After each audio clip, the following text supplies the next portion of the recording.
Hello दोस्तों, welcome back to my channel. स्वागत है आप सभी को हमारे इस YouTube channel the some new study पर। दोस्तों, मैं हूं कुमार किरण और आज का हमारा टॉपिक है असेसमेंट फॉर लर्निंग, यानी कि असेसमेंट फॉर लर्निंग के बचे हुए पार्ट का एक्सप्लेन को आज हम लोग कंप्लीट करने वाले हैं। चलिए हम लोग एक्सप्लेन कर लेते हैं। यहाँ हमारा दिया हुआ 7 बिंदु ग्रेड प्रणाली, 7 पॉइंट ग्रेडिंग सिस्टम। लेफ्ट तरफ हम लोग रखेंगे उपस्थिति स्तर को और राइट तरफ हम लोग रखेंगे आकलन के लिए, यानी आकलन में जितना जितना हमारा पॉइंट दिया हुआ रहता है उस सब आकलन के नीचे हम लोग को पॉइंट हम लोग लिख लेंगे। तो हम सबसे पहले देखेंगे हमारा फर्स्ट नंबर में हमारा है सर्वोत्तम। सर्वोत्तम में दिया हुआ है हमारा ओ, बहुत अच्छा के लिए दिया हुआ है ए, और अच्छा के लिए दिया हुआ है बी, औसत के लिए दिया हुआ है सी, औसत से कम के लिए दिया हुआ है डी, खराब के लिए दिया हुआ है ई, बहुत खराब के लिए दिया हुआ है एफ। ग्रेडिंग प्रणाली में परीक्षक छात्रों के प्रश्नवार उत्तरों को सीधे सीधे ग्रेड देकर मूल्यांकन कर सकते हैं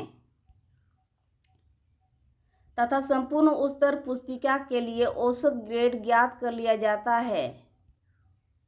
ग्रेड औसत की गणना के लिए सभी ग्रेडों में परिवर्तित कर दिया जाता है, फिर अंकों को जोड़कर फिर औसत ज्ञात कर लिया जाता है, जिसे ग्रेड बिंदु औसत ग्रेड पॉइंट एवरेज कहा जाता है। इस गणना में ओ को 6, ए को 5, बी को 4, सी को 3, डी को 2, ई को 1 तथा एफ को 0 अंक दिए जाते हैं।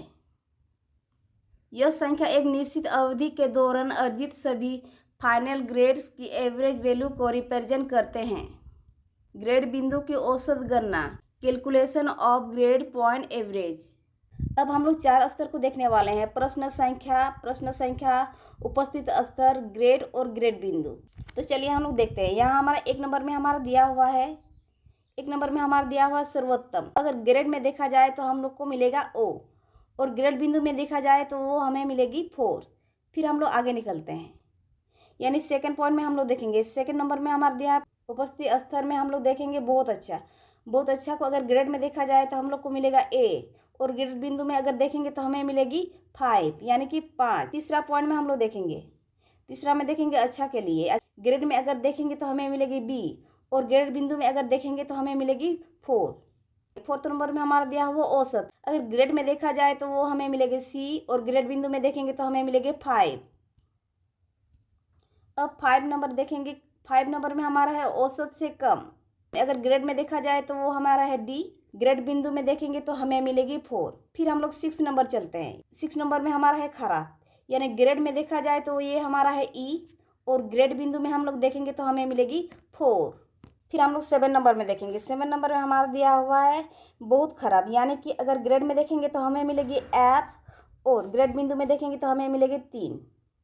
अब हम लोग निकालेंगे ग्रेड बिंदु औसत। ग्रेड बिंदु औसत निकालने के लिए सबसे पहले हम लोग को ऐड कर लेना है जितना भी हमारा ग्रेड बिंदु दिया हुआ है, उन सबको ऐड करने के बाद हमारा प्रश्न संख्या, यानी जितना हमारा नंबर था उससे अगर डिवाइड दे देंगे तो हमें मिल जाएगा 4.14। ये हमें गणना प्राप्त हो जाएगी। अब हम लोग नेक्स्ट पॉइंट को हम लोग एक्सप्लेन करने वाले हैं, यानी कि ग्रेडिंग प्रणाली के प्रकार के बारे में, यानी टाइप ऑफ ग्रेडिंग सिस्टम के बारे में। तो चलिए हम लोग एक एक करके हम लोग देख लेते हैं। यहाँ हमारे ग्रेडिंग प्रणाली के 6 प्रकार होते हैं। नंबर 1 में है प्रतिशत ग्रेडिंग, सेकंड नंबर में हमारा दिया है अक्षर ग्रेडिंग, थर्ड में हमारा दिया है सामान्य संदर्भित ग्रेडिंग, और फोर्थ में हमारा दिया हुआ मस्टरिंग ग्रेडिंग, और 5 में हमारा दिया है सफल या असफल ग्रेडिंग, और 6 में हमारा दिया हुआ है मानदंड संदर्भित ग्रेडिंग। अब हम लोग को एक एक करके इन सभी का एक्सप्लेन कर लेनी है। तो चलिए हम लोग एक्सप्लेन करना स्टार्ट करते हैं। फर्स्ट नंबर में हमारा दिया हुआ है प्रतिशत ग्रेडिंग। चलिए हम लोग प्रतिशत ग्रेडिंग यानी कि परसेंटेज ग्रेडिंग को हम लोग एक्सप्लेन कर लेते हैं। यहाँ हमारा दिया हुआ विद्यार्थियों का मूल्यांकन करने के लिए प्रतिशत में अंक देना। यह आमतौर पर परीक्षा में प्रतिशत या असेसमेंट पर प्राप्त अंकों पर आधारित है। जैसे में हम लोग देखेंगे परसेंटेज ऑफ 100। सेकंड नंबर में हमारा दिया हुआ अक्षर ग्रेडिंग यानी लेटर ग्रेडिंग। यहाँ पर बच्चों को अक्षर के आधार पर ग्रेड दिए जाते हैं, जैसे ए, बी, सी, डी, ई, एफ। साथ में प्लस या माइनस का भी उपयोग किया जाता है, जैसे ए प्लस, बी प्लस, ए माइनस, बी माइनस। इसका मतलब होता है कि जो बच्चे का प्राप्तांक अगर बहुत अच्छा होता है तो ए प्लस दिया जाता है या बी प्लस दिया जाता है। वहीं पर बच्चे का अगर प्राप्तांक अगर कम हो जाता है यानी कि माइनस में चल जाता है तो माइनस ए माइनस बी का प्रयोग किया जाता है। फिर हम लोग आगे निकलते हैं। यहाँ हमारा तीसरा नंबर में दिया हुआ है समानता संदर्भित ग्रेडिंग, यानी कि अब हम लोग एक्सप्लेन करने वाले हैं नॉर्मल रिप्रेजेंट ग्रेडिंग के बारे में। तो यहाँ पर हमारा दिया हुआ है, इसमें छात्रों की तुलना में एक दूसरे के समान आधार के रूप में वर्गों में रखा जाता है। फिर हम लोग नेक्स्ट हम लोग देखेंगे फोर्थ नंबर में हमारा दिया हुआ है मास्टरी ग्रेडिंग, यानी जब विद्यार्थियों का मूल्यांकन किया जाता है तो बच्चों को कहाँ तक सिखाया जाए यह तय किया जाता है। बच्चों के IQ लेवल को देखकर यह तय किया जाता है कि बच्चों को कहाँ तक सिखाया जाए कि बच्चे आराम से ऑब्जर्व कर सकते हैं, यानी कि हम लोग कह सकते हैं शिक्षक द्वारा यह तय किया जाता है बच्चों को कहाँ तक सिखाया जाए कि वो आराम से सीख सके। नेक्स्ट हमारा है फिफ्थ नंबर में हमारा है सफल या असफल, यानी पास और फेल।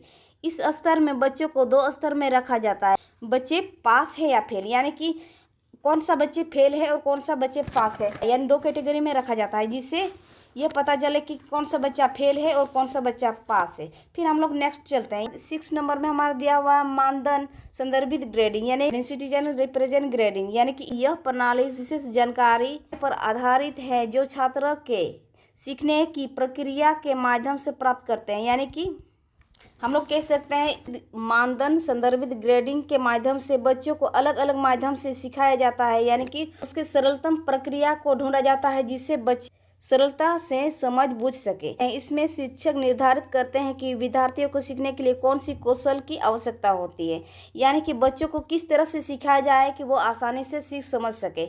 नेक्स्ट पॉइंट हमारा दिया हुआ है ग्रेडिंग प्रणाली के महत्व, यानी important of grading system. Grading प्रणाली के निम्नलिखित महत्व है। ग्रेडिंग प्रणाली के महत्व के फर्स्ट पॉइंट में हमारा दिया हुआ है ग्रेडिंग प्रणाली में उच्च अंक को प्राप्त करने के दबाव को कम किया जाता है, यानी कि जब भी हमारा ग्रेडिंग प्रणाली लागू हुई है तब से उच्च अंकों को प्राप्त करने के लिए बच्चों के ऊपर दबाव को कम किया गया है। फिर हम लोग नेक्स्ट देखते हैं। और सेकंड पॉइंट में हमारा दिया हुआ है इसमें केवल परीक्षा के आधार पर ही अंक या ग्रेड नहीं दिए जाते, बल्कि बच्चों के असाइनमेंट, कक्षा में उपस्थित व्यवहार, तमाम सभी पक्षों को ध्यान में रखकर दिया जाता है, यानी कि सिर्फ परीक्षा में उत्तीर्ण होने से बच्चों को ग्रेड अंक नहीं दिए जाते हैं, बल्कि वहाँ पर उसके व्यवहार को भी देखा जाता है, उसका अटेंडेंस भी देखा जाता है, और असाइनमेंट भी वो किस तरह से तैयार करता है उस पर निर्भर करता है, यानी कि उसके असाइनमेंट, कक्षा पर उपस्थित और उसके अच्छे व्यवहार, इन सभी पक्षों को ध्यान में रखकर ही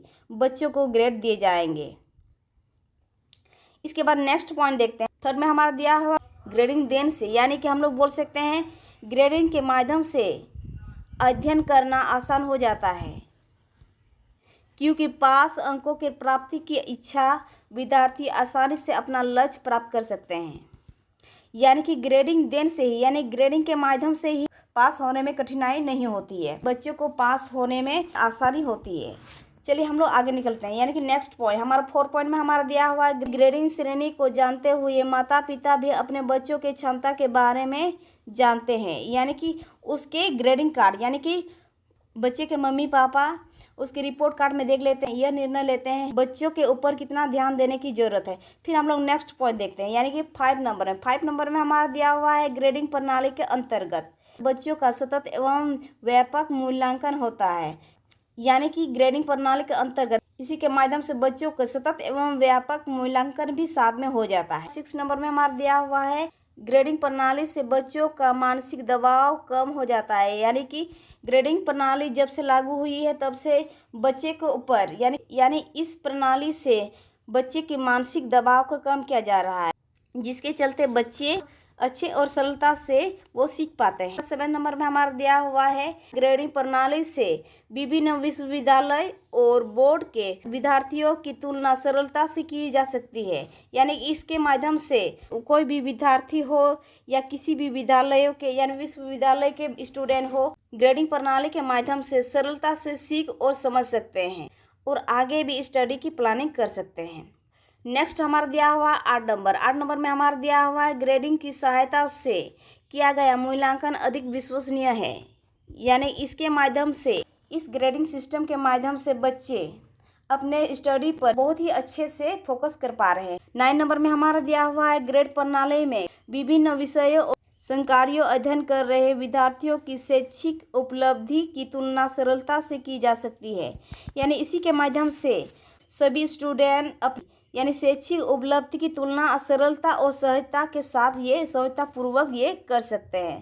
10 नंबर में हमारा दिया हुआ है ग्रेड प्रणाली में छात्रों को एक विद्यालय या संस्था से दूसरे विश्वविद्यालय या संस्था में स्थानांतरण सरलता से किया जा सकता है।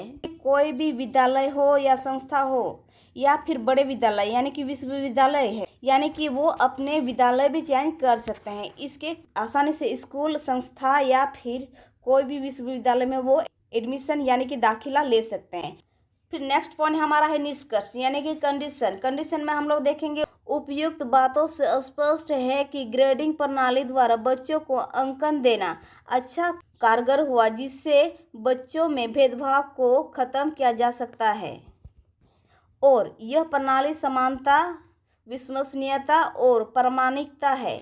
यानी कहने का तात्पर्य है कि ऊपर सभी पॉइंट को एक्सप्लेन करने के बाद हमें यह लगता है कि ग्रेडिंग प्रणाली जो है बहुत ही अच्छा कारगर साबित हुआ। यानी कि हम लोग बोल सकते हैं कि वो बहुत असरदार या असर करने वाला सिस्टम है। हमारा थोड़ा सा बचा हुआ है, ये हमारा पॉइंट है। इस पॉइंट में देखेंगे हमारा इस प्रकार वे ग्रेडिंग प्रणाली को समझे। यानी कि हम लोग बोल सकते हैं इसी प्रकार हम लोग इस ग्रेडिंग प्रणाली को हम लोग समझ चुके हैं। फिर हम लोग आगे निकलते हैं। हमारा नेक्स्ट पॉइंट हमारा दिया है कम अंकों को लेकर बच्चों में निराश की भावना उत्पन्न हो जाती थी। पहले जब ग्रेडिंग प्रणाली लागू नहीं की गई थी तब सभी बच्चों में निराश की भावना उत्पन्न हो जाती थी कि इसका कम नंबर आया, इसका ज़्यादा नंबर आया, या मेरा कम नंबर आया, उसका ज़्यादा नंबर आया। इसी वजह से उसके मन को निराश हो जाते थे, जिसके वजह से सभी बच्चे अपने पढ़ाई में फोकस नहीं कर पाते थे। फिर हम लोग नेक्स्ट देखते हैं आगे हमारा दिया हुआ है इसलिए सभी बच्चों को समानता के दायरे में रखने के लिए ग्रेडिंग सिस्टम को लागू किया गया। यानी कि सभी बच्चे एक जैसे रहे, ये कोई भी बच्चे के मन में ये भावना ना हो, ताकि ये कोई भी बच्चे ये ना सोच पाए कि उसका ज़्यादा नंबर है, मेरा कम नंबर है। वो अपने पढ़ाई को लेकर ज़्यादा भावुक ना हो, एक समानता के दायरे में रहने लगे हैं, यानी कि एक फ्रेंडली की तरह। फिर हम लोग नेक्स्ट देखते हैं जिसमें सभी बच्चों को अध्ययन के प्रति अपना रुचि बरकरार रख सके, अपने रुचि को कंटिन्यू रख सके। तो दोस्तों आज का टॉपिक यही तक था। आपको कैसी लगी दोस्तों? वीडियो पसंद आए तो like, share, comment and subscribe करना ना भूलें। साथ ही बेल आइकन को भी प्रेस कर दे ताकि आने वाले नए वीडियो की नोटिफिकेशन आप तक जल्द से जल्द पहुंच सके। Thanks for watching this video.